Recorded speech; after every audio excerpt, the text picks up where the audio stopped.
you start to develop what are boldness life skills, which is embracing failure and never being the one to stop yourself and not worrying about what other people think and just taking action. And it's not about being a show off. It's not about drawing attention to yourself. It's about never being the one to stop you from chasing your dream because life is short, baby. The clock runs out. It's too short to let somebody else decide what you're capable of. It's too short to think you're going to get to your dreams next year or next month.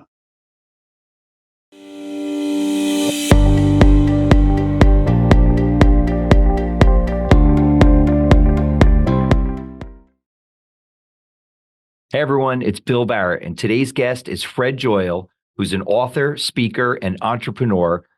Fred is the co-founder of the most successful dentist referral service in the country, the iconic brand 1-800-DENTIST.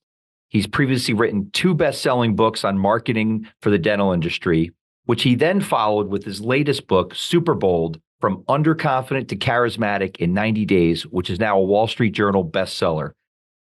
Fred's humble brags are that he once beat Sir Richard Branson in a game of chess, and he'll talk about it during the interview. And he was also a question on Jeopardy!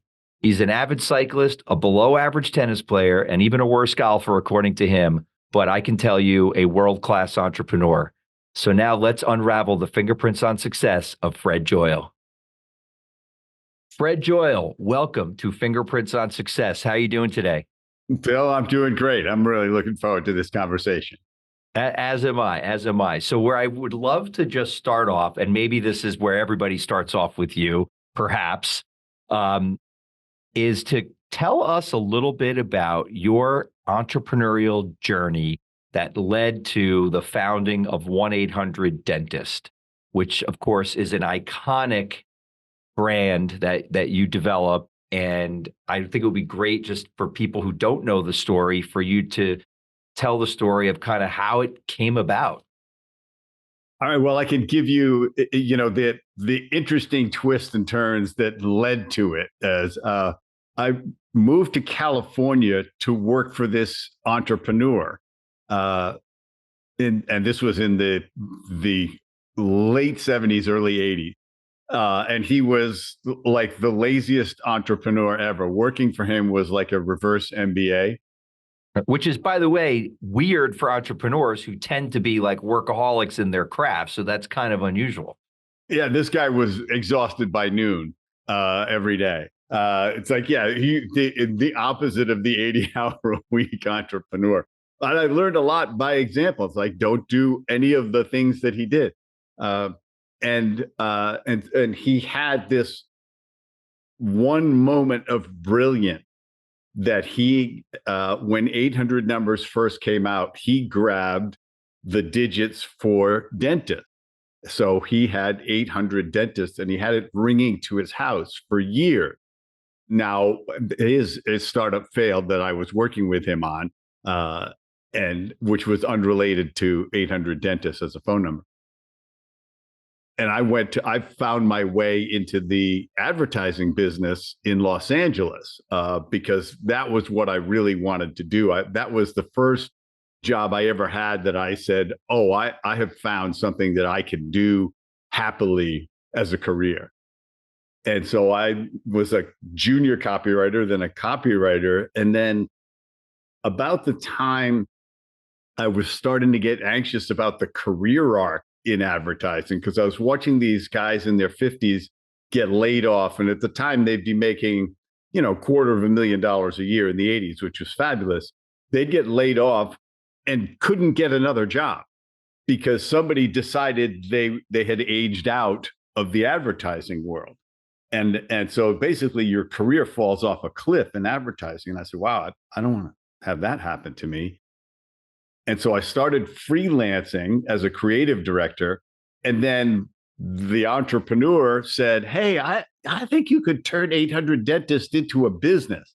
And I said, well, I'm not going to work with you because you don't work. Anyway, no, I understand. I'll license you the phone number.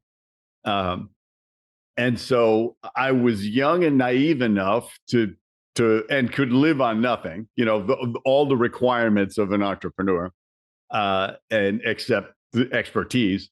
And another good friend of mine who was a stockbroker wanted to leave that because he was finding it was stealing his soul. He said, let's do this. Let's do this together. So we got a license to use the phone number in Los Angeles. And so we beat the streets. We went finding dentists. We spent 6 months and we finally found 20 dentists who would go along with this crazy idea that they would pay us.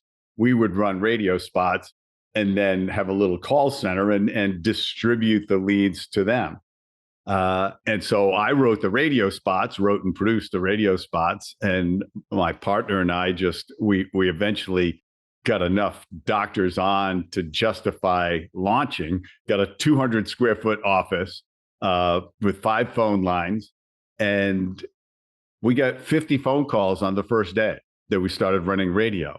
And it was like a holy shit moment. Like, wow, this might actually work. What we were telling the doctors might actually be true. And so we just kept adding doctors and adding money and adding cities. And we got massively in debt in terms of media because they eventually gave us credit. So it was one of those things where you get so deep in that you have to make it work. Because that's when people quit, when it's easy to quit, because it gets hard. And you have no idea if it's going to work. We had no idea if it was going to be profitable until we were like 2.5 years in. And that was when we switched to running television ads instead of radio ads. I was going to ask like how that transition came about, because it started with the radio ads and then TV, and you were in some of the commercials, right? Well, I was in about half of them eventually. But there's a story that, because you and I talk about these things like, be curious about what people do and just sort of put this message out there of what you're looking for. So I'm on a flight coming back from New York, and I run into this woman that I used to work with at the ad agency. We're actually sitting next to each other. And I said, "What are you doing now?" And she says, "Oh, I'm an agent for cinematographer." And I said, "You know what? I'm looking for some young guys who just came out of film school, who are looking to get something on their reel, who are willing to make a TV commercial for me for practically nothing." And she said, "I know exactly who that is. Those guys," it was actually a husband and wife and another guy, "they made my commercials for the next 10 years.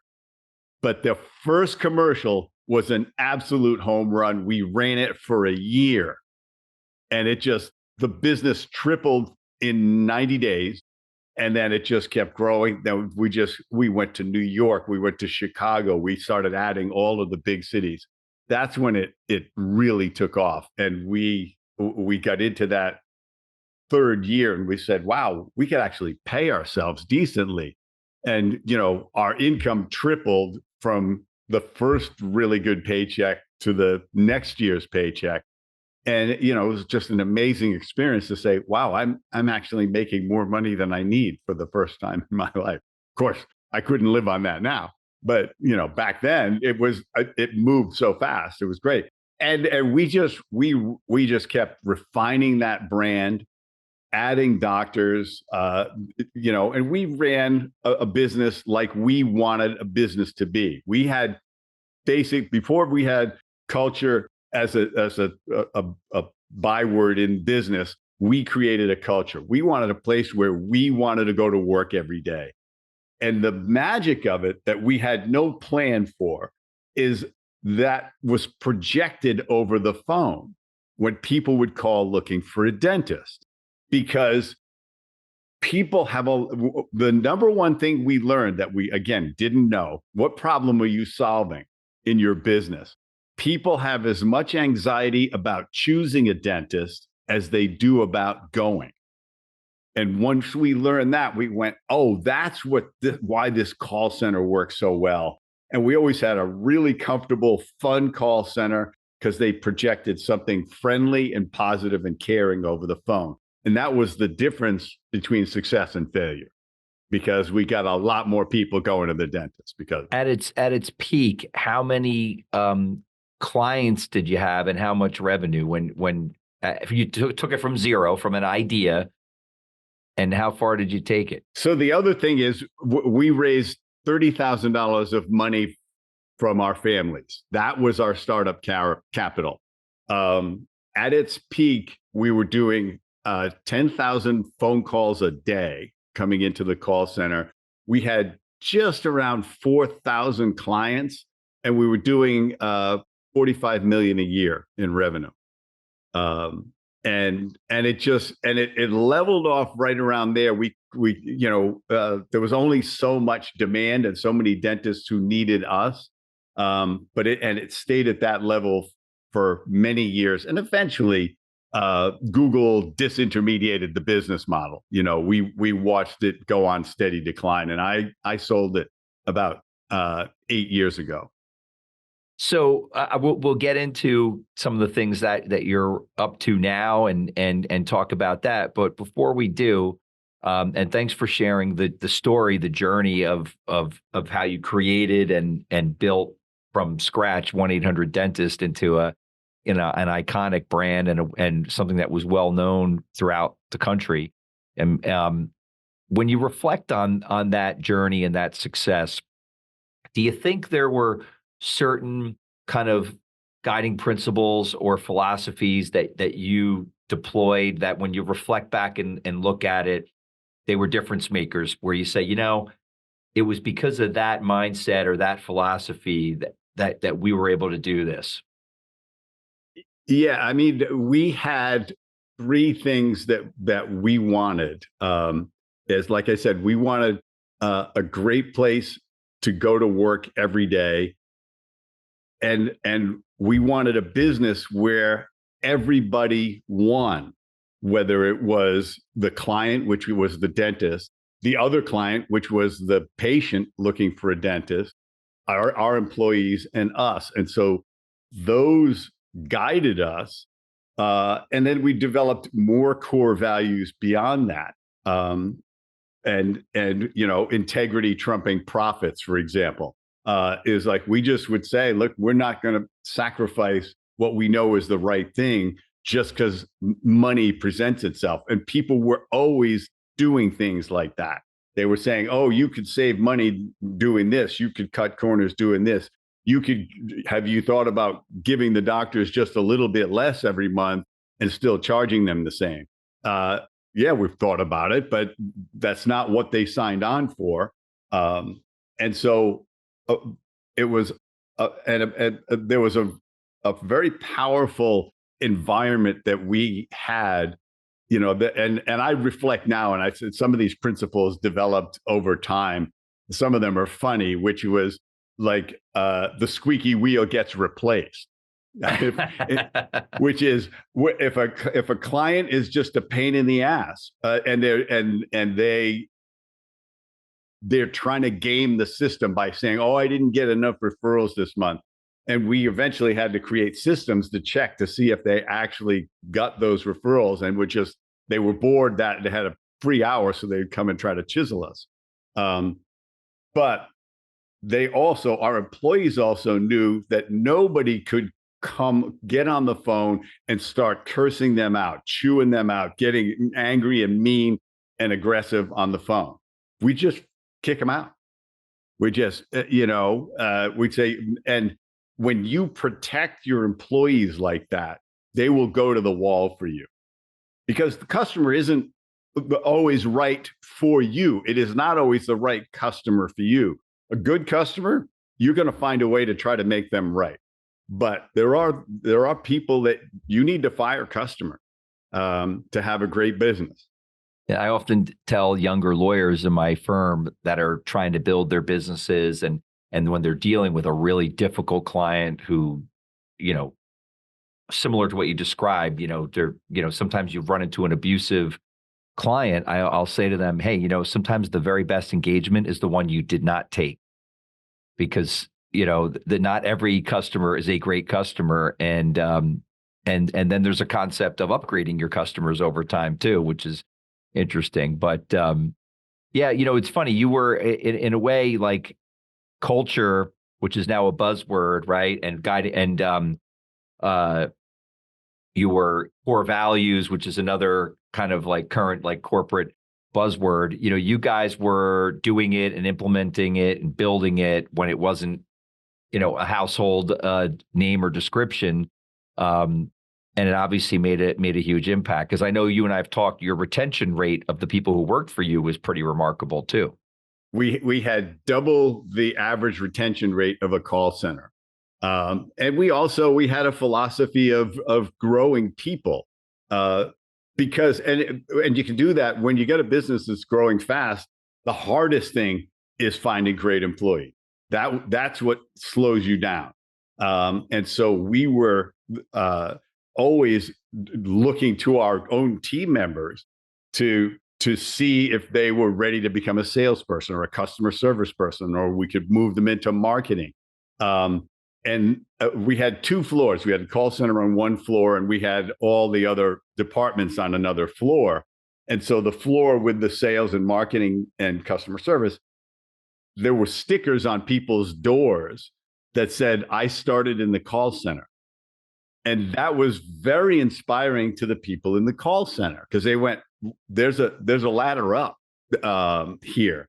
And my last day at work, every month we celebrated employees' anniversaries and birthdays, and my last day we celebrated 3 25-year employees in the same month. They had all hit it in the same month, and that was one of the proudest days I ever had at work, because these people had given me their entire adult life, and they were the ones defending the culture. I didn't have to do it. It was more important to them than it was to me. And that's the mark of a real culture, is when the team, when it's happening when you're not there, just as much as when you're there. Yeah, because that's actually culture, right? That's just kind of the identity or the DNA of the organization at that point. On the flip side, if Fred Joyal today could be advising Fred Joyal from, years ago, what are some of the kind of pitfalls or mistakes or kind of things that, going back, you would do differently, that you would advise yourself to watch out for or to not do? So in making a great place to work, we didn't think about the other side of it, which was to be really clear on what you expected as the owner, as the CEO, in return. Because if you're not super clear about that, then people do what they feel like doing or what they think you want them to do, rather than what you actually want them to do. So I would be much more clear about, like, I expect you to really produce, really perform, to stay here. Because there was a lot of people that got really comfortable, and I wasn't going around saying, are we gonna kick some ass here or not? Are we just gonna cruise through the next year? And so that was all my brother and I. My brother was the COO. We reflected on it and said, yeah, we were really lax on spelling out what we expected from people until much later in the business. And so that would I'd be telling Fred that. And I would also say, stay in your damn lane. Because what we did is we tried chiropractors, we tried auto mechanics, we tried plastic surgeons, we tried lawyers. And every one of them, the formula didn't work on. And we vaporized millions of dollars trying to do that, instead of getting even better at what we did. And, the list goes on of things I didn't do. But with that, just stay on that for a second, because obviously you tried to scale this model into other professions, as you just said, and that turned out not to be a good choice. Do you think were there fundamental differences in the profession or people or business models that you think lent itself to that issue or that problem? We sort of decoded the formula afterwards, but the formula is what is the long-term value of a customer to that client, whether it's a lawyer or a plastic surgeon, and what does it cost to get and process that potential patient, customer, client in and into the business end to end. So run the advertising, do the call handling, make the transfer, run the business around it, and eke out 15% profit. And the perfect example is chiropractor. Is the average chiropractic visit is, even with insurance, is about 8 visits at $150. Right. The average experience basically starts and ends after that many visits. Less than $1,000, and it was costing between $500 and $600 a referral in advertising, just in the hard advertising costs to get those. So it's not going to work. We leveraged broadcast television, which a dentist couldn't do in any urban area. They could do it in a little suburban town. They could buy local TV if they had enough money. But the average dentist in the average city could never do TV advertising, and they didn't answer the phone 24 hours a day like we did. So we had all of these components that worked perfectly for dentists, because the long-term value of a dental patient is $5,000 or $10,000.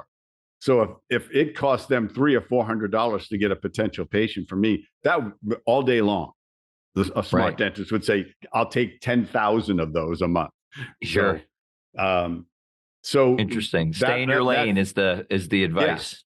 Yeah. And the other thing was, in another twist, when we did plastic surgeon, the only plastic surgeons who were interested in using us and would have paid us anything for a patient were the guys who sucked at it. Because the guys who were good at it, all they needed was word of mouth, because their work is their billboard. It's out there. It's fake breasts. It's nose jobs and everything else. It's their ads are everywhere. And people are saying, who's your surgeon? Yeah. And so we went, we don't want to be finding patients for these guys, the guys that wanted to pay it. Interesting. That is very interesting too, to see like where it would seem so logical to me. I think I would probably make that same mistake, right? That if it worked there, it would work elsewhere. But then as you said, as you kind of like reverse engineer it afterward, you realize there were a lot of differences. But let me shift gears on you to people. The show is Fingerprints on Success, and we always love to make sure that when we talk to our entrepreneurs, our guests that come on the program, that we ask them the question about mentors along the way. At what point in life, or some point in life, usually most successful people will point to a person or persons where when they reflect, they'll say, if it wasn't for that person, I'm not so sure I would have realized this kind of success. I might not have built a multi-million-dollar company had it not been for the way this person influenced my life. Is there someone that you could share a story with us about? Anyone? Well, there's the first real mentor that I had. And a lot of times a mentor is not somebody in an ongoing basis. They just say what you need to know right now. And it was a guy who ran an ad agency, and a good friend of mine was a storyboard artist, and he brought me into the ad agency with him for lunch. And that was when I got the vibe. I walked in and I went, oh my God, I want a job at a place like this. So he introduced me to the general manager, who was also kind of a friend of his beyond just somebody who was hiring him. And I said, I'll do anything to get a job here. He said, well, I'm not going to give you a job because you don't know how to write advertising. And I was like, yeah, but I got a degree in creative writing and from college and French, which didn't help at all. That was my too many. And he said, there's a night school being taught in LA, taught by creative directors, working creative directors. Go to that, sign up for that immediately and go to that for 6 months and learn how to write advertising. And then you'll get a job anywhere. And that was two things. One, it got me into advertising because I did learn how to write ads, which paid off for 800 Dentists because I wrote the ad. I didn't have to hire somebody to write the ads. I was writing them. I was saving a fortune in that creative side and the production side. But it was the process of lifelong learning starting then. It's like, I am not done school. I tried to tell him I knew how to write, and he told me I didn't, and he was correct. But so my life is still about, what am I reading? What am I watching? What podcast am I listening to? What mentors am I seeking out? What professionals am I asking for guidance and insight and critique? That began that process because I said, there are people that can tell you what you need to know, what you're missing, and where to go and get it. And that everything hinged on that one conversation. All my success. Constant and never-ending improvement, right? Yeah, that's it. Lifelong learning, and that's for us. That's for you and me, Bill. For younger people, it's lifelong learning because you got to unlearn half the stuff you learned in college, if not all of it nowadays. Because don't tell me that. I'm in the midst of paying tuition for my first one to go to college. I'm expecting serious value out of this. Oh, I'm sure it'll be fine. I'm sure it'll pay off. Well, so let me shift to another topic. In terms of current events, we'll call it, hot topic right now, or something that you're either navigating or you think that people out there, entrepreneurs or in general, should be thinking about right now that you think is kind of front of mind? There's two major things that are happening or coming. And obviously people are talking a lot about AI, but AI is it's not even in, its first phase. It's in like almost in the pre-phase. It's in the playground phase of it.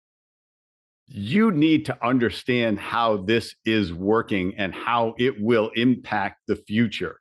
It is already transforming the advertising world.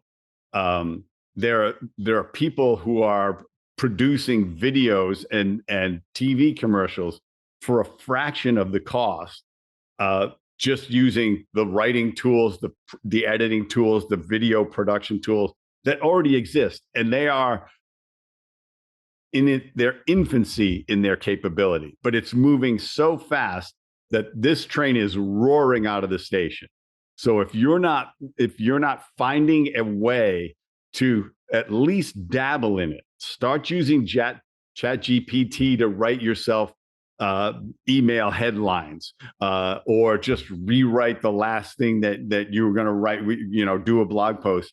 Have it write a blog post for you, and experience the wonder of what it can create now, because it's like saying, oh, well, the iPod is the biggest invention Apple's ever going to have. No, that was the warm-up act for the smartphone, which was a computer in your hands. But it had all your music in it too. But we all got interested because we had iPods that had all our music in them. This is and not all our music. Remember, you had like 1,000 songs the first time around, right? But that's happening, and quantum computing is coming online, and that the speed of that, its ability to learn and calculate, at 100 times what we have now, conservatively. Those two things are going to transform the next decade and the rest of our lives. And it's going to affect medicine. It's going to affect transportation. It's going to affect climate. It's going to affect energy. And it's going to affect education. Because look at education now. I mean, you and I had to actually use books. That seems idiotic to people, who say, well, I can just ask my phone for this information or do this calculation. I mean, the younger generation can't calculate a tip because there's the phone does that sort of stuff for them. There's young people who can't read an analog clock because they're used to everything being digital in their life. These are the changes. The changes are coming at such an accelerated pace that you're going to have to be stepping up your learning game and don't say, I'm too, if you're saying I'm too old for this, you need to slap yourself, look in the mirror and give yourself a good slap, because it will affect your life. It will affect your career. It will affect your ability to earn. And just, if it seems totally irrelevant to you, learn about it anyway. One of the great life lessons that I picked up is, on a regular basis, learn about something that has nothing to do with your job or your career. Just something totally unrelated, irrelevant, because a lot of times you go, that's an interesting way of doing that. That totally applies to my business. So dip into this stuff quickly and find a young person who can talk you through it. Well, that's always my crutch, right? I go to the people that are already using it to try to learn. It's my shortcut. Fred, tell us, I mean, you have a Wall Street Journal best-selling book, Super Bold, From Underconfident to Charismatic in 90 Days. In fact, there's a copy of it right behind you on the shelf, on the video here. Tell the audience and our entrepreneurs a little bit about that book, and give us a sense of, I mean, obviously it's taken off incredibly well, and I'd love you to share a little bit about what, why you wrote it and kind of how it came about. Well, I grew up as a very shy person, and missed a lot of opportunities and a lot of relationships and a lot of adventure, and just hid in my comfort zone. But I saw bold people behaving and achieving things and trying things. And I would just say, why are they this way? Are they born this way? Why does nothing stop them? Because I'm stopping me like crazy. And that's what I really figured out, is it was me stopping me, which is one of the lessons in the book. And I just started to emulate them, even though it made me very uncomfortable. And what happened is, I kept increasing my boldness, and life kept getting better. New, unexpected things were happening, positive things, results I couldn't even imagine, but also just great things. I was dating really fun, interesting women. I was meeting interesting people. I was going to strange places and eating strange food. The list just went on. And I just eventually realized that boldness is a superpower. And it's not just confident, because you can be confident and not take any action. Boldness is taking action. So I started to decode how this worked and how I made myself bolder. And I was talking to a class of high school students, and I was teaching them my life lessons so far. And this was 15 years ago now. And one of the things I said is, boldness is a superpower, and the younger you learn it, the better. And they said, that's great. How? How do I get over the fact that I care about what everybody thinks? How do I overcome my shyness, my introversion, my fear of embarrassment, my fear of ridicule, my fear of failure? And so I said, I got to figure out how I did it and write it down, create a method where somebody can do it much faster.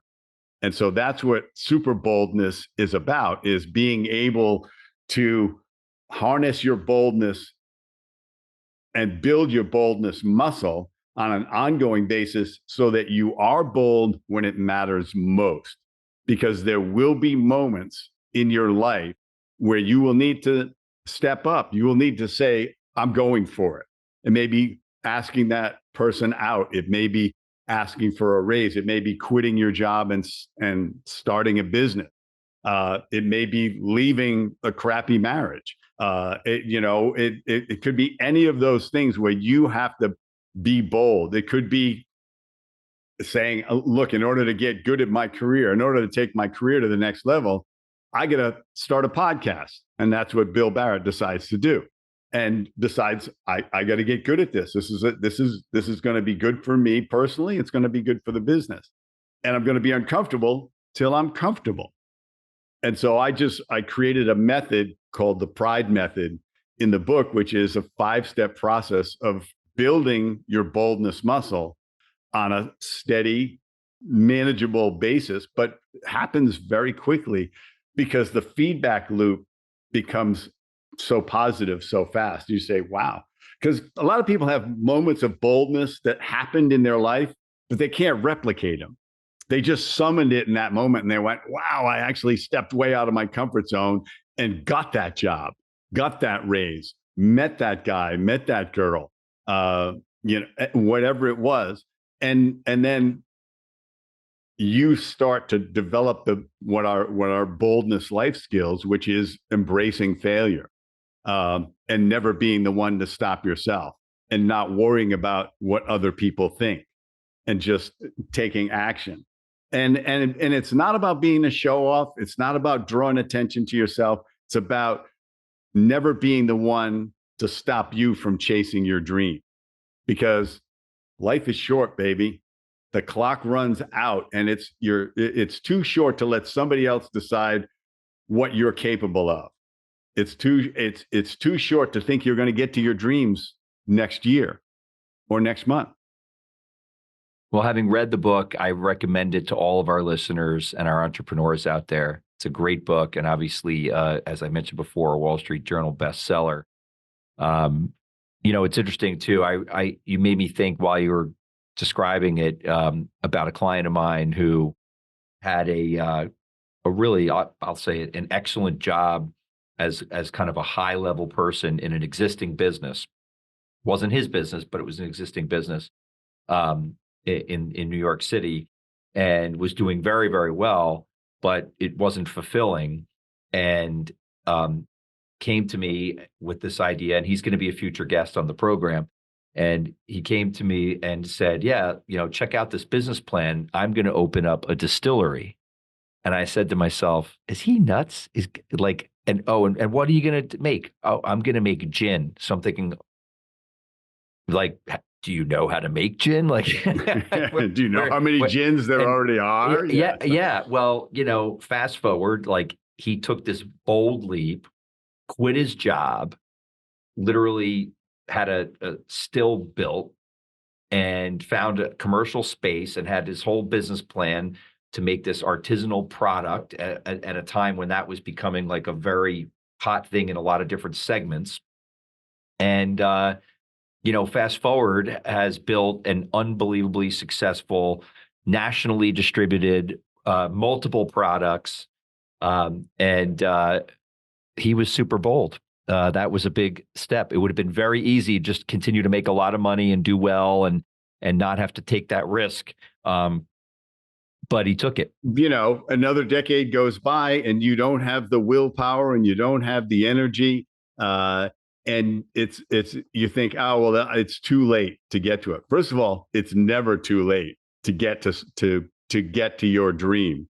It's the old Chinese proverb, the best time to plant a tree was 20 years ago. Second best time is today.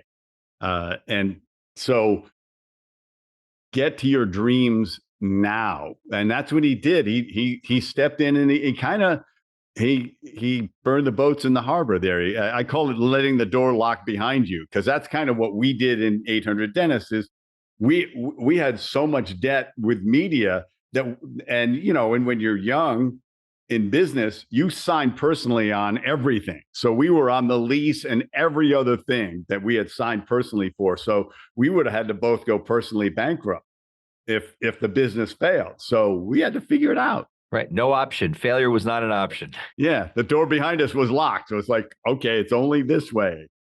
So I got a couple more questions for you, and I want to respect your time. The first one of those is, what has Fred Joyal excited these days? When you jump out of bed in the morning, what do you have going on that's got you pumped up that you're excited about? I am, obviously, you can hear how passionate I am about the impact Boldness has on people.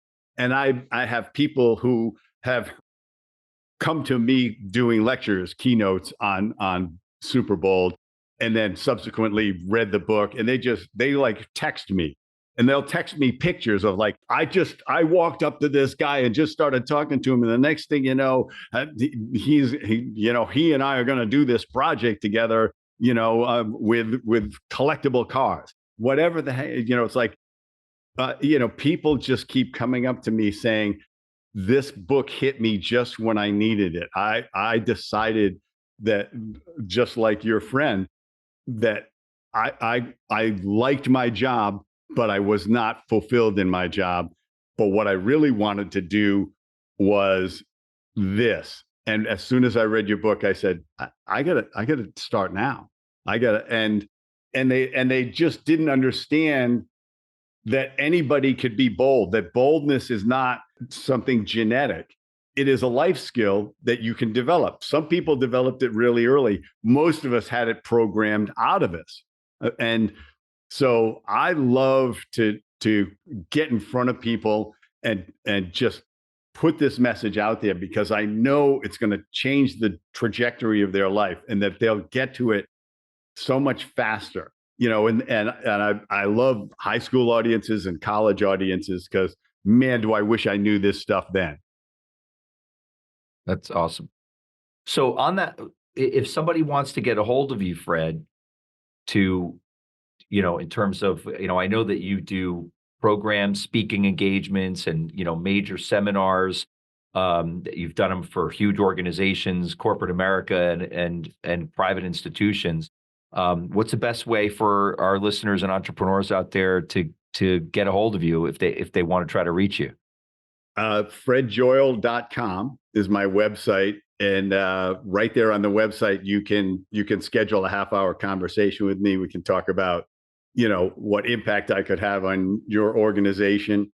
And it could be a sales organization, could be a law firm. I spoke to your firm, and that was a lot of fun. And also, I think it had a lot of impact on your people. I mean, we all need to step up our game, and a lot of people just don't know how. They just say, well, like, what's the first step here to being bolder? And I have exercises in the book that just start you very simply, but you just say, wow, that was a lot easier than I thought, and I'm feeling my comfort zone expanding, because I'm making them do stuff that's uncomfortable, but the stakes are really low.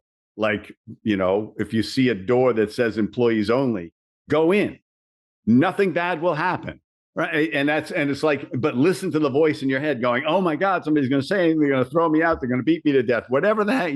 We have this amazing ability to calculate the worst case scenario, and a terrible ability to calculate the odds of it happening.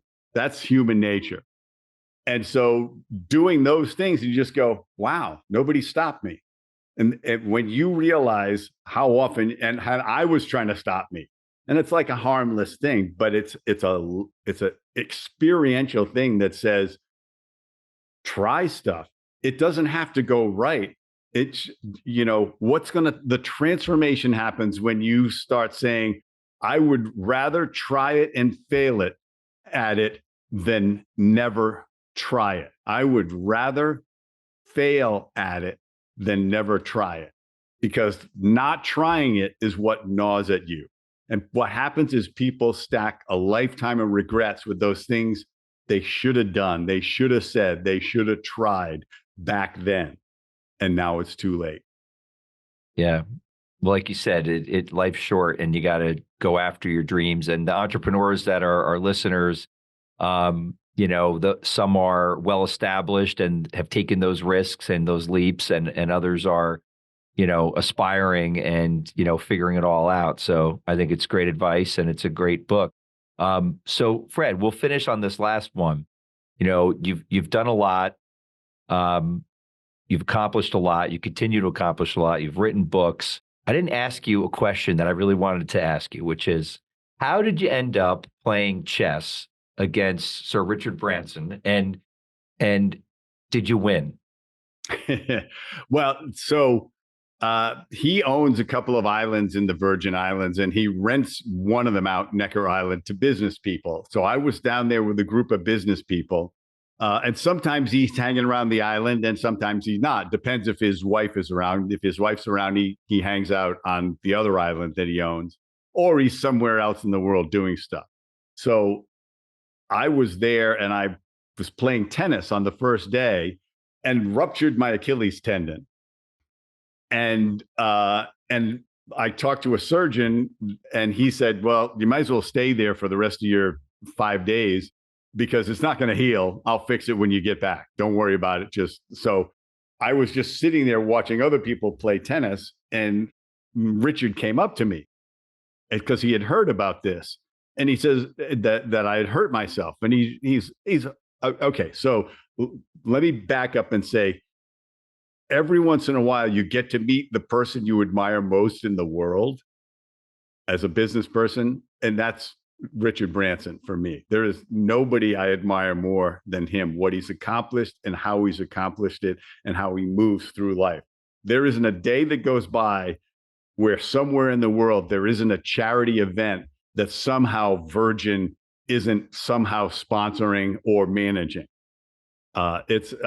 He gives back in enormous ways, and he's obviously a multi-billionaire. But he came up to me and he said, oh, this is such a bother that this has happened to you. Do you happen to play chess? Now, this is the boldness test, right? The correct answer is, I haven't played chess in 40 something years. But I said yes. Saying yes is a powerful thing. And so he waves to somebody, he says, get us a chessboard, get us a chessboard. And so we sit down and we play. And I'm playing such an unorthodox game that he can't figure out what the hell I'm doing, because I'm relearning how to play the game. So he's like, and people have all of these strategies that they play and you can see through them and stuff. And at a certain point, I say, oh, that's check. Actually, it's checkmate. And he does a double take at the board because it wasn't an obvious checkmate at all. And he says, oh, you, and he calls me a nasty name. And he immediately sets the board up to play again. Now, what happened is we started to talk, because I know how to talk to famous people. Living in LA, you learn how to not be a drooling fool when you meet famous people. You just have to act like a normal person. So I wasn't interviewing him on business or trying to get him to invest and stuff like that. We were just talking politics and fun things we did and stuff. And he spent the rest of the week finding me to play chess again. And he beat me every time. And he would berate me how slowly I was making my moves every time. But I had a relationship with him, and he would say, sit across from me at dinner. There'd be 30 people. And he would say, sit across from me at dinner, because he knew I could have a regular conversation with him. And other people were saying, hey, you're monopolizing Branson. I was like, oh, I'm not going to sit across from him when he asked me to do it. I'm doing it. And so that was a great exercise in saying yes, in being bold, in not stopping myself. Because I just could have said, I'm going to embarrass myself. He's going to beat me in 4 moves. It'll be humiliating. I didn't play any of those tapes. I just said, yeah, I play chess. And, it just blossomed into what I considered an extraordinary series of interactions with the person I admire most in the world. Very cool. I would have had to say, are you up for checkers? Because I otherwise I wouldn't have been kind of lost. But well, Fred, I think that's a great place to finish it on such a great story. And I can't thank you enough for coming on Fingerprints on Success and sharing your story of wonderful success with us. And it's been quite a journey, and we're going to be following you as your journey continues. And I recommend for everyone out there listening to grab a copy of Super Bold or download it. Absolutely terrific book. And thanks for coming on the show. Thanks, Bill. Yeah, the book is on Amazon, and it's me reading the Audible version of it. So if you want to listen to me speaking endlessly about it, that's what you get out of it. So, Bill, thanks so much. I really appreciate it. My pleasure. Take care.